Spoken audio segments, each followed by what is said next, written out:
Assalamualaikum warahmatullahi wabarakatuh. Terima kasih kepada semua. Alhamdulillah, saya ingin merafakkan kesyukuran kehadrat ilahi kerana dengan limpah kurnia kita dapat menghadiri satu forum yang bertajuk Mahkamah Syariah berada di kelas kedua. Sama ada benar atau tidak, mari kita kupas sama-sama. Saya juga ingin mengucapkan ribuan terima kasih kepada pihak Persatuan Peguam Syari'i Malaysia Cawangan Negeri Terengganu kerana telah menjemput saya sebagai wakil daripada Universiti Sultan Zainal Abidin untuk menjadi salah seorang daripada panel wakil dari Uniza ini. Saya Muhammad Iqmal Firdaus bin Mustafa selaku pelajar ijazah sarjana muda syariah kehakiman. Apa yang kita bincangkan pada hari ini adalah berkenaan dengan isu semasa. Amat kena dengan kita, di mana ramai orang yang menyatakan bahawa Mahkamah Syariah ini berada di kelas kedua. Pertama kali saya ingin menyebut apa yang dimaksudkan dengan Mahkamah Syariah dan juga Mahkamah Sivil. Tuan-tuan dan puan-puan, saudara dan saudari yang saya kasihi, undang-undang yang boleh kita klasifikasikan di antara kedua-dua mahkamah ini. Tetapi kita pergi ke maksud dahulu. Okey, kita boleh lihat bahawa Mahkamah Syariah adalah di bawah kerajaan negeri, di mana kuasa sultan adalah yang menentukan. Manakala Mahkamah Sivil dia boleh merujuk kepada mahkamah terbuka dan pembicaraannya hanyalah boleh diikuti oleh orang ramai selain daripada plaintiff independen, dan ia di bawah kerajaan pusat iaitu Badan Kehakiman Malaysia. Kebelakangan ini, saudara dan saudari, kalau kita lihat ramai rakyat Malaysia yang menentang bidang kuasa Mahkamah Syariah dengan melontarkan hujah bahawa bidang kuasa Mahkamah Syariah adalah berada di bawah perlembagaan persekutuan yang bersifat sivil. Jadi mereka mempertikaikan dan mempersoalkan sama ada syariah sesuai digunakan pada zaman moden ini. Ramai juga yang menyokong pandangan mereka, sayang sekali. Dan ada juga yang tidak kurang pula yang ada menafsirkan semula syariah itu menurut akal fikirannya. Akal fikirannya. Mengikut hawa nafsu. Kita lihat hari ini begitu ramai. Orang kata buat-buat tahu padahal tidak tahu. Saudara, bahkan tidak kurang yang mendakwa syariah berdasarkan maqasid seolah-olah menolak nas-nas yang sahih serta memperlekeh ulangan pandangan ulama, khususnya ulama bermazhab. Saya tidak bersetuju dengan kenyataan bahawa Mahkamah Syariah di Malaysia merupakan mahkamah kelas kedua. Secara etimologi, syariah berarti aturan atau ketetapan yang Allah perintahkan kepada hamba-Nya, iaitu kitalah manusia. Secara istilah pula, syariah bermaksud penerapan seluruh aspek kehidupan sesuai ajaran Islam yang berkait dengan masalah ibadat Islam, dan khususnya dinisbahkan kepada sumber-sumber dalam Islam itu sendiri. Saudara dan saudari, Yusuf Al-Qardawi juga, ulama yang terkenal, telah menegaskan kepada 6 ciri syariah Islam. Yang pertama adalah Rabbaniyah, iaitu ketuhanan. Yang kedua adalah Insaniyah, iaitu kemanusiaan. Yang ketiga adalah Syumuliyah, komprehensif, iaitu menyeluruh. Yang keempat adalah Akhlaqiyah, peribadi yang mulia. Dan seterusnya adalah Waqiyah, iaitu realistik, perkara yang begitu menjadi realistik. Dan yang terakhir adalah Tanasuk, keteraturan. Oleh itu, saudara dan saudari, syariah adalah salah satu cara hidup bagi umat Islam, dan ia tidak hanya perlu diamalkan mengikut bahagian tertentu saja, menelusuri kepada sejarah pula. Kita mendapati penjajahan terhadap masyarakat Islam memberi kesan besar dengan meminggirkan sistem kehakiman dan undang-undang syariah, yang mana bidang kuasa syariah ini dihadkan kepada undang-undang dari beberapa aspek dan juga tidak berperanan dalam kebanyakan aspek lain. Kita lihat berbagai perkara pada hari ini, zaman ini, kontemporari yang ada pada hari ini, kita lihat bagaimana pelaksanaan sistem mahkamah ini.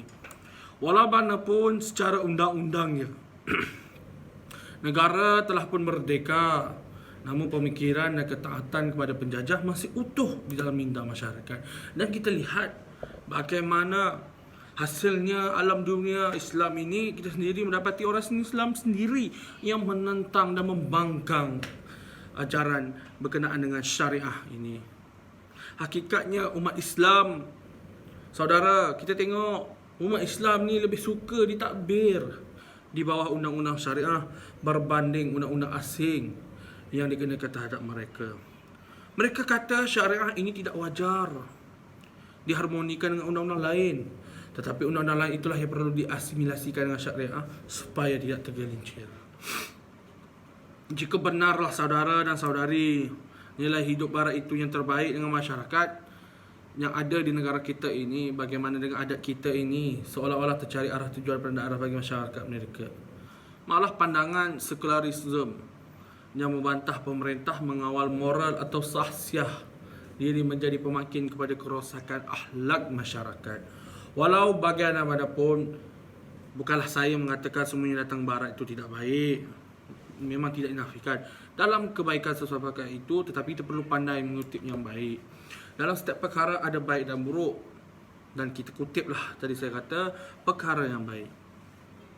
Perbincangan berkenaan dengan kedudukan Islam dan undang-undangnya, saudara dan saudari, kita lihat dalam perlembagaan persekutuan, iaitu mengenai perkara 3. Kebincangan ini bermula apabila mentafsirkan Islam adalah agama rasmi, walhal di dalam persekutuan, perlembagaan persekutuan ini menyebut Islam adalah agama persekutuan.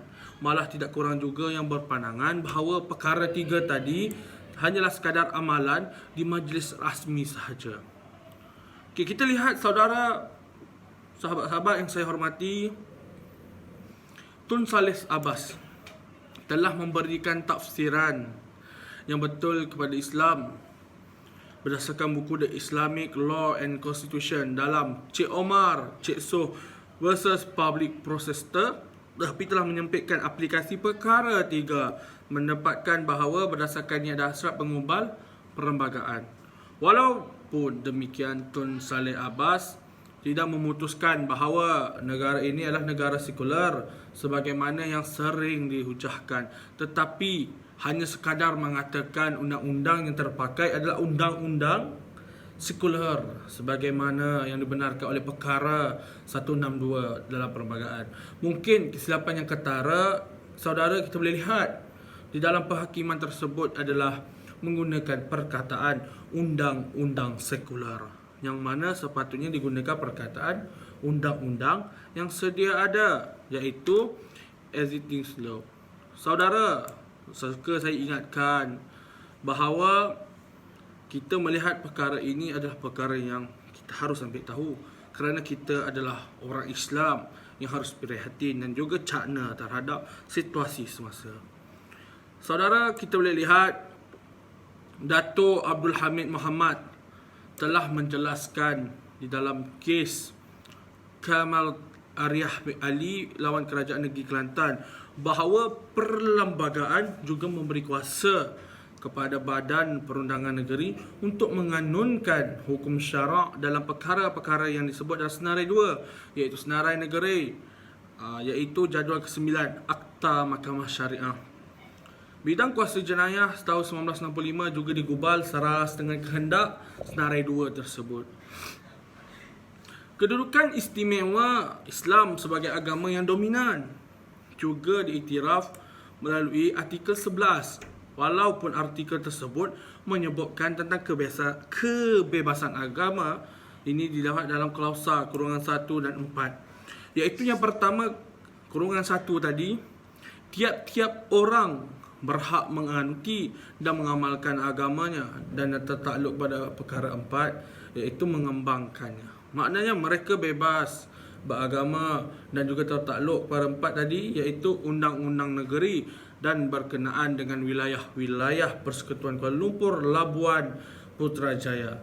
Saudara, Undang-Undang Persekutuan boleh mengawal dan menyekat pengembangan apa-apa doktrin atau kepercayaan agama di kalangan orang yang mengakuti agama Islam. Kita lihat pada hari ini, saudara dan saudari, bagaimana orang selain daripada Islam menyebarkan dakwahnya kepada orang-orang Islam itu sendiri. Dan mereka harus ingat bahawa perkara 1 dan 4 tadi. Fasal kurungan 4 bertujuan memberikan kuasa kepada negeri untuk membuat undang-undang yang dapat mempertahankan agama Islam dari dipengaruhi oleh ajaran daripada ajaran lain. Erti kata lain, walaupun agama lain bebas diamalkan oleh penganutnya dalam negara ini, mereka adalah dilarang dari menyebarkan ajaran agama Islam. Dan kita lihat berkenaan dengan perundangan syariah di Malaysia, memang tidak kita dapat nafikan sama sekali. Sebenarnya banyak undang-undang sivil yang tidak bertentangan dengan Islam yang digunakan pakai secara meluas. Malah saudara, kita lihat apa yang dikatakan kanun kesesaan itu merupakan undang-undang Islam yang bersifat takzir. Kita lihat bahawa dengan pindaan kepada perkara 121, perkara di bawah bidang kuasa mahkamah syariah adalah tertakluk sepenuhnya di bawah bidang kuasanya sendiri, dan hak eksklusif yang diberikan tersebut tidak memungkinkan mahkamah syariah, mahkamah sivil untuk campur tangan. Saudara, suka saya ingatkan lagi, pada umumnya negeri-negeri mempunyai kuasa mengubal undang-undang syariahnya sendiri. Oleh yang demikian, terpulanglah kepada negeri berkenaan mahu menggubal atau tidak mana-mana undang yang difikirkan sesuai untuk penggunaannya. Contohlah, kita boleh lihat dalam beberapa undang-undang yang telah diubahkan syariah, undang-undang syariah tadi lah. Antaranya adalah enactment pentadbiran undang-undang Islam, seterusnya enactment undang-undang keluarga Islam, enactment undang-undang keterangan mahkamah syariah, dan juga kita lihat banyak tata cara amal mahkamah syariah, kawalan sekolah agama Islam, ada enactment kesalahan dengan jenayah syariah. Pelbagai dakwaan yang dilemparkan terhadap kedudukan syariah di Malaysia, antaranya, tuan-tuan dan puan-puan, perundungan syariah hanya dibuat oleh negeri masing-masing. Oleh itu, jika undang-undang negeri bertentangan dengan undang-undang persekutuan, undang-undang persekutuan mengatasi seperti yang termaktub di dalam perkara 74 Perlembagaan Persekutuan. Oleh yang demikian, sekiranya ada percagahan antara undang-undang negeri dan undang-undang persekutuan, maka undang-undang persekutuan adalah mengatasi undang-undang negeri itu. Apa yang boleh saya katakan di sini, saudara dan saudari, dalam menentukan undang-undang mana yang mengatasi atau perlu dipakai, kita perlu melihat kepada hal perkara ataupun subjek matter. Subjek matter, bukan mengikut pihak yang membuat undang-undang. Ini dapat diperlihatkan dan kita perhati seperti contohnya lah di dalam penghakiman yang diputuskan oleh dalam kes Sun Singh Bikar Singh vs Perkim, kes Latifah binti Mat. Minta maaf, saya lupa sikit perkara ini.